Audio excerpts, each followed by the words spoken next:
Howdy, everybody. Welcome to Tuesday's episode here on the Improv Gaming's Gamescast. I heard you almost slip. I never slip. You almost said Thursday. I did. I was excited. I wanted to get your Thursday action. I know. Usually I'm just the lonely Tuesday. Yeah, Lonely Tuesday. You get Thursday. You know what comes after Thursday? Friday, Saturday, Sunday. Friday. Oh my god. Yeah, that's right. I know all the songs, ladies and gentlemen, for any word Pete gives me. Don't test me on that. I think I heard on the radio the other day, the only word or the only day of the week that doesn't have a song about it is Thursday. Wednesday. I think Wednesday is the only day. I don't know. That sounds kind of weird. I think that they would have made a song about Hump Day, right? I don't know. There's got to be a Well, Hump there's Day. Manic Monday, and then there's Friday. Other things. No, I don't know any. I'm trying. A lazy Sunday afternoon. Yeah. Welcome to Improv Gaming here on YouTube.com/Improv Gaming. We're talking to you about first couple months, our impressions of all the games that come out. We're talking here about Resident Evil 7. We're talking about Horizon Zero Dawn. We're talking about Mass Effect Andromeda. Legend of Zelda, Neo, Nier Automata, all these games. And then on Thursday, what we're going to do is talk about what's yet to come. Persona, we have Mario Kart Deluxe, Prey, and Injustice. To name a few big titles coming out that we want to kind of talk about. Just a tad. A tad. So we're going to go over right now our first impressions. So let's start when I hit the mic. Resident Evil 7. Resident Evil 7. Now, did you play? I didn't. You did not play. So this is all on me. I watched a lot of gameplay stuff on Resident Evil 7, but I didn't actually play it myself. So the horror aspect was lost on me. But I did get to experience some of the gameplay aspect of it. Well, I loved it. What a great way to kick off the year. I mean, this year so far, spoilers ahead, has been nothing less than phenomenal, I think. Yeah? I think so. I think so, too. I think it's been quite amazing. But from my experience with Resident Evil, and as limited as it was, I thought that the characters were great. You had the Baker family. The Baker family, yeah. Absolutely. You had an eclectic group of characters for you to face off against. And it was nice kind of seeing that PT feel. Yeah, the essence of PT. The essence of PT come back to life. It was nice to kind of experience that. And then, of course, I spoiled the ending because I was watching these gameplay videos and stuff like that to see recurring characters return as well. It was kind of nice. We'll leave it at that. No spoilers here. But yeah, I think as a whole, it was a great. It was the first game I played of the year. Besides, Watch Dogs 2 came last year, but I played it this year. But I loved it. I mean, the atmosphere, the scares, the gameplay, the story had me going. Like, I think the first 2/3 of the game was flawless. The last third, depending on the person, is how they feel. I don't think it was that bad, but definitely compared to the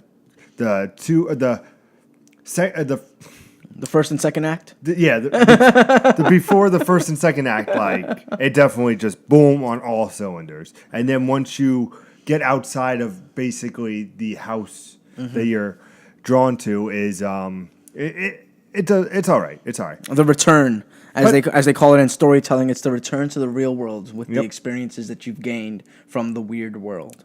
But Nick, that would have been my game of the year this year. But something else happened. Something else did happen. But we'll get to that. So coming up also has been Neo. Now that one I did not play. I didn't even look at because I was interested in playing it. So I didn't look at anything about it. So I'm not going to spoil anything here. I played a little bit of it, not to the extent that I would have liked to. Very Dark Souls, but mixed with like Animusha. Yeah. So very, very challenging. I'm not that kind of a player. But for people seeing all these reviews, absolutely fantastic. Now, mind you, PlayStation 4 exclusive. Yes. This is going to be a little trend. This is going to be a little trend here. Not a lot of Xbox exclusives. Nope. On the list. Not at all. Of greatness. I don't know if you guys know, but with Sony, greatness awaits. See what I did there? I see what you did there. Did you see what I did there? Did you see? You saw. For Honor. came out on February 14th. Happy Valentine's Day. Happy Valentine's Day, For Honor. Now, I'm very upset about this, Nick. I played the campaign. I enjoyed the game. I did some multiplayer. Yes. But then other games came out. Yes. Well, I think the overall feeling about For Honor is that it was overshadowed by so many other games that we'll get into in this list. I thought For Honor was amazing. I thought it was great. I thought the combat was nice. That kind of dancing ebb and flow, kind of anticipating and maneuvering, countering and parrying and everything like that. All that stuff was really good that they were doing in For Honor. And it was nice to see that in an online environment and how they were able to achieve that. Yeah. But even the community is amazing because a lot of people were complaining, if it's a 2-on-1, it's unfair. But what players are actually doing in the For Honor community is if they see somebody having a 1-on-1, they will wait. Yeah. Wait until they finish their 1-on-1 fight and then be like, are you ready? And then they square off. Yeah. Which I think is nice because, you could, take on 3 guys at once and everything. But to have that test of skill 1-on-1, you could be the best player, but if you get bombarded, there's only so much you can do. So for that community to be like, no, this is our own little rules inside the game. I mean, I see this being also like Rainbow Six Siege.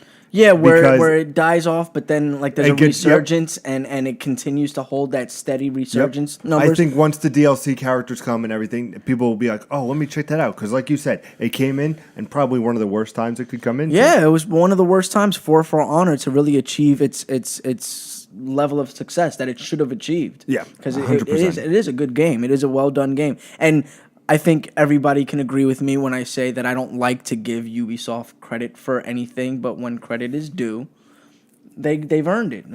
For Honor was well done. They did a good job. Unfortunately, it was the wrong time. So now we're skipping the 2 games, but on the subject of Ubisoft, we have Ghost Recon Wildlands.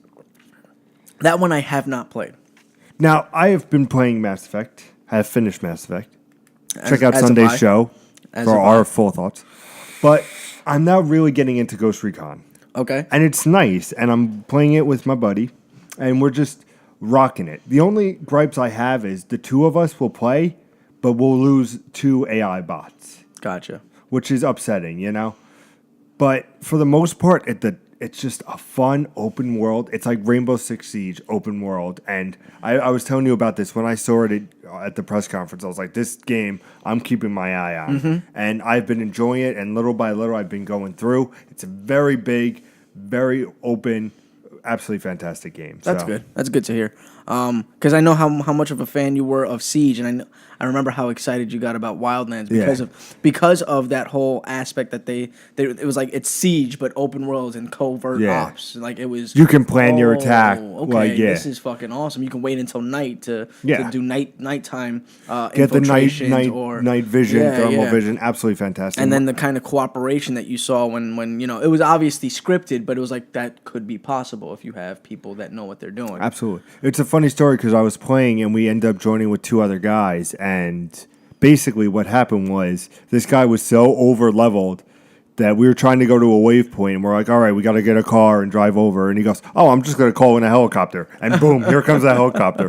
One of us goes down and we're like, fuck, nobody's around us. This guy comes in with a drone. The drone heals me. I go, what the fuck? He's like, I'm like, yeah, real. I was like, do you have a tank in your back pocket with that? So very cool, and it shows that once you add level up and everything, it blows up, and it's absolutely fantastic. Yeah. But changing gears, where are we going? To Horizon Zero Dawn. Oh, yeah. You see what I did there? Yeah, no. Gears, I don't know if they have gears, though. Like, if there was a car game coming out, I would be like, all right, changing gears. I get it, but... Forza Horizon 3. No, Horizon Zero Dawn. Horizon Zero Dawn. Fantastic. Absolutely wonderful game. A couple of gripes when it comes to... I platinumed it. A couple of gripes when it comes to like a little bit of animation and some kind of like graphical interfaces and stuff like that, like her hair clips through her shoulder, stupid little things. But for Nick, it's the world. No, like stupid little things for me. Yeah. You know what I mean? But besides little stupid things like that, the game was absolutely fucking phenomenal. Yeah. I thought it was great. I thought the gameplay was amazing. I thought the weapon selection was great. I thought all your skill tree worked out very well. Yep. And like, 100% completionists got special kind of gear, and that gear was phenomenal. I don't know if you fucking got the gear. It was fucking I awesome. platinumed the game. I got the game. It was fucking awesome having that gear. Yeah, 100%. And playing, I thought the game was absolutely well done. And it had a great story. Actually, two great stories. If you really think about it, you really follow two great stories, and they do both stories very big justice. I cannot wait to see the story DLC that's coming with it. I cannot wait. I can't wait for a sequel. That's true. You know what I mean? I want to hear what happens after the end. I want to Look see how what giddy happens he's after getting. Like, I'm very excited for that, to see how this evolves into a franchise. Because again, this is supposed to be our new Uncharted. Yep. And Guerrilla did a fantastic game on the first installment. I'm excited to see the second installment and see where the story takes us. 100%. I mean, they're behind Killzone, which, granted, Killzone is a good game. You wouldn't put in the high echelon of, like a Halo or type thing like that. But for them to come out swinging, and I've said this before on the Gamescast, a top-tier developer now is Guerrilla, just because of this game. But talking about top-tier developers, Legend of Zelda Breath of the Wild. Yes.